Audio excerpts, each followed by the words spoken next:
Hello दोस्तों, स्वागत है आपका हमारे YouTube चैनल पढ़ो सेंटर पर। मैं हूं आपका साथी मनीष कुमार। दोस्तों, आज मैं आपके लिए लेके आया हूं जुलाई माह का अंतर्राष्ट्रीय घटनाक्रम। और पिछले वीडियो में हमने देख लिया था जुलाई माह का ही राष्ट्रीय घटनाक्रम, करंट अफेयर्स। और जिन्होंने भी अभी तक उस वीडियो को नहीं देखा है तो उसका लिंक डिस्क्रिप्शन में दे दिया जाएगा, आप वहाँ पर जाकर देख सकते हैं।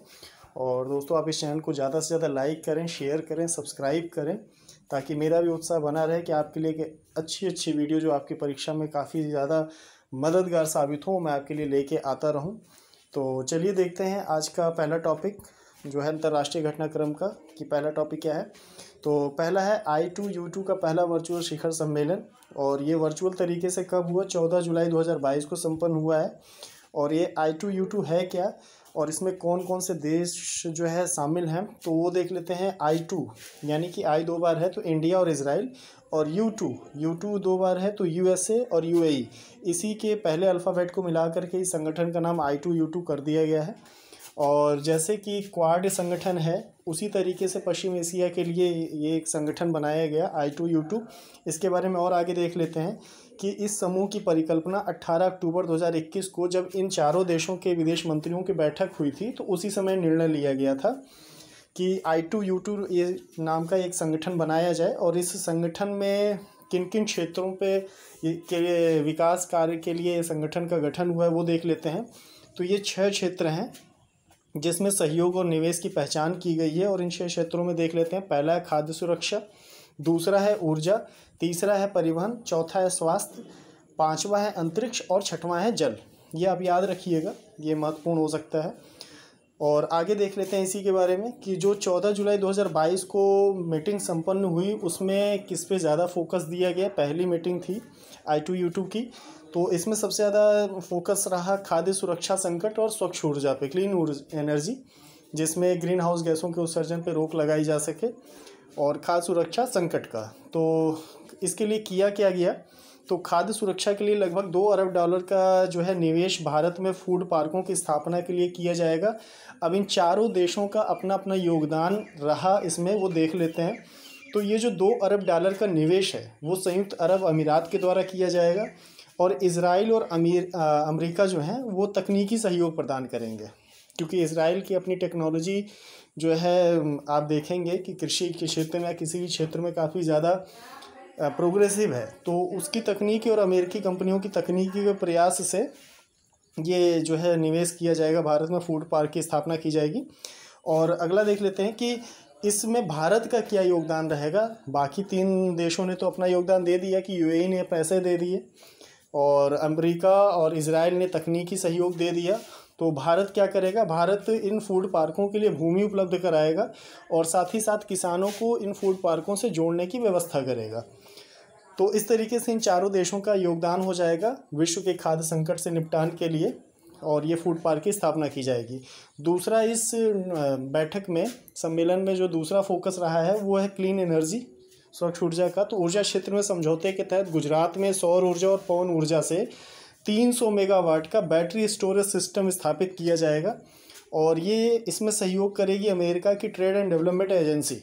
ठीक है, तो ये 2 फोकस रहे। इन दोनों फोकस के तहत जो है ये फूड पार्क और बैटरी स्टोरेज सिस्टम शुरू किया जाएगा। अगला देखते हैं G20 देशों के वित्त मंत्रियों का सम्मेलन। शिखर सम्मेलन नहीं था, ये वित्त मंत्रियों का सम्मेलन था। कब से कब तक हुआ? तो 15 से 16 जुलाई 2022 को हुआ। और इसमें वित्त मंत्रियों का जब सम्मेलन होता है तो इसमें सभी सदस्य राष्ट्रों के वित्त मंत्री, फिनेंस मिनिस्टर, और वहाँ के जो केंद्रीय बैंक हैं उनके गवर्नर उसमें सम्मिलित होते हैं। और ये G20 के वित्त मंत्रियों के सम्मेलन कहाँ पर हुआ, अगर ये प्रश्न आ जाए तो बाली, इंडोनेशिया में हुआ। भारत की ओर से आपको पता ही होगा कि वित्त मंत्री निर्मला सीतारमण जी और RBI के गवर्नर शशिकांत दास जी ने हिस्सा लिया। अब देख लेते हैं कि G20 के बारे में। तो पूर्वी एशियाई वित्तीय संकट जब आया था तो इससे पूरा विश्व प्रभावित हुआ था 1999 में, और उसी समय G20 की पहली बैठक हुई थी बर्लिन में, जर्मनी में। और 1999 में G7 वित्त मंत्रियों ने G20 वित्त मंत्रियों और सेंट्रल बैंक के गवर्नर्स की बैठक के बाद इस G20 ग्रुप के गठन का निर्णय लिया था। ठीक है, और प्रश्न ये बार बार पूछा जाता है, आप स्टैटिक जीके का एक प्रश्न मान सकते हैं कि G20 ग्रुप के सदस्य देश कौन कौन से हैं। तो इंडिया को आप पहले ही मैंने लिख दिया है, बाकी के नाम आपका अल्फ़ाबेट के अनुसार जो है रखा गया है, आपके याद करने के लिए काफ़ी आसान हो जाएगा। तो इंडिया के अलावा अर्जेंटीना, ऑस्ट्रेलिया, ब्राज़ील, कनाडा, चीन, France, Germany, Indonesia, Italy, Japan, Mexico, रूस, सऊदी अरब, दक्षिण अफ्रीका, दक्षिण कोरिया, तुर्की, यूनाइटेड किंगडम, यूएसए और यूरोपीय यूनियन। ये आप याद करके रखें, क्योंकि प्रश्न अक्सर करके बन जाता है कि 4 विकल्प दे दिए जाते हैं और पूछ लिया जाता है कि इसमें से कौन सा देश G20 सदस्य देशों में सम्मिलित नहीं है, या फिर चारों विकल्प में से कोई एक देश ऐसा होगा जो G20 ग्रुप का सदस्य होगा। तो इस तरीके के प्रश्न बन जाते हैं, और मैं कोशिश करूंगा कि आने वाले समय में आपके लिए इस तरीके के टॉपिक या अंतर्राष्ट्रीय संगठन से संबंधित वीडियो भी लेके आऊँ। तो ये आपका क्लियर हो गया G20 ग्रुप्स के सदस्य देश। और एक फैक्ट और है जो संभावित है परीक्षा में आ सकता है। तो G20 शिखर सम्मेलन की मेज़बानी 2023 में किसके द्वारा की जाएगी? तो भारत के द्वारा की जाएगी। और अभी 2022 की किसके? तो इंडोनेशिया के द्वारा की जा रही है।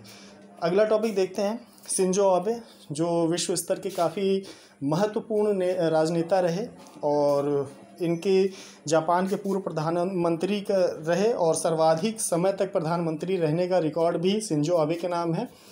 8 जुलाई 2022 को पश्चिमी जापान के नारा शहर में, ये शहर का नाम याद रखिएगा और मैप में हो सके तो देख लीजिएगा, नारा शहर में गोली मारकर हत्या कर दी गई। और शिंजो आबे से जुड़े हुए और भी फैक्ट हैं। तो शिंजो आबे भारत की 4 बार अधिकारी की यात्रा करने वाले जापान के एकमात्र प्रधानमंत्री हैं। साथ ही साथ शिंजो आबे जो है 2014 के गणतंत्र दिवस के मुख्य अतिथि के रूप में भारत आए थे। उस समय 2014 26 जनवरी 2014 को जब ये भारत आए थे तो उसमें यूपीए की सरकार थी, डॉक्टर मनमोहन सिंह प्रधानमंत्री थे हमारे देश के। और अगला है कि भारत के प्रति सहयोग और मित्रता के कारण 2021 में शिंजो आबे को देश के दूसरे सर्वोच्च सम्मान पद्म विभूषण से सम्मानित किया गया। पद्म विभूषण जो है देश का दूसरा सर्वोच्च सम्मान है, पहला भारत रत्न है। तो इन्होंने भारत के काफ़ी सहयोग किया भारत के तरक्की के लिए।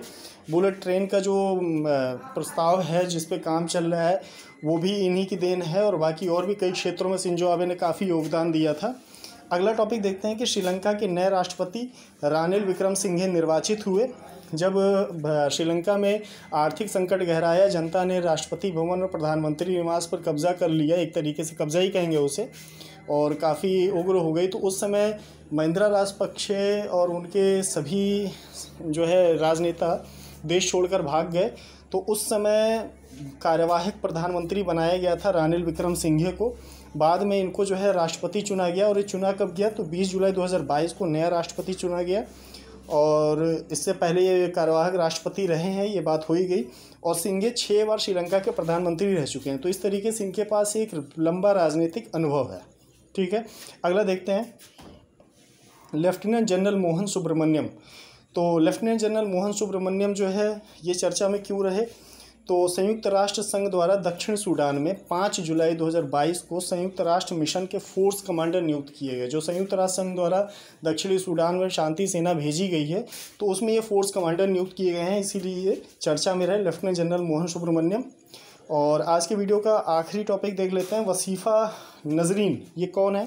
तो ये एक बांग्लादेश की नागरिक हैं और महिला हैं, और इन्होंने दुनिया की दूसरी सबसे ऊंची चोटी K2 गार्डविन ऑस्टिन जो है उस पर चढ़ने वाली पहली बांग्लादेशी नागरिक बनी है, इसलिए चर्चा में रही वसीफ़ा नजरीन। तो ये काफ़ी महत्वपूर्ण हो जाता है, प्रश्न बन सकता है, क्योंकि बांग्लादेश से पहली कोई महिला जो रही हैं वो किसी पर्वत पर उन्होंने चढ़ाई करी है, और काफ़ी ये एक्टिव रहने वाली हैं, सोशल वर्कर भी हैं और बांग्लादेश की। तो दोस्तों ये था आज का वीडियो, आज का अंतर्राष्ट्रीय करंट अफेयर्स जुलाई 2022 का। तो कैसा लगा आपको ये वीडियो कमेंट करके ज़रूर बताएं, और ज़्यादा से ज़्यादा इस चैनल को लाइक करें, शेयर करें, सब्सक्राइब करें। धन्यवाद।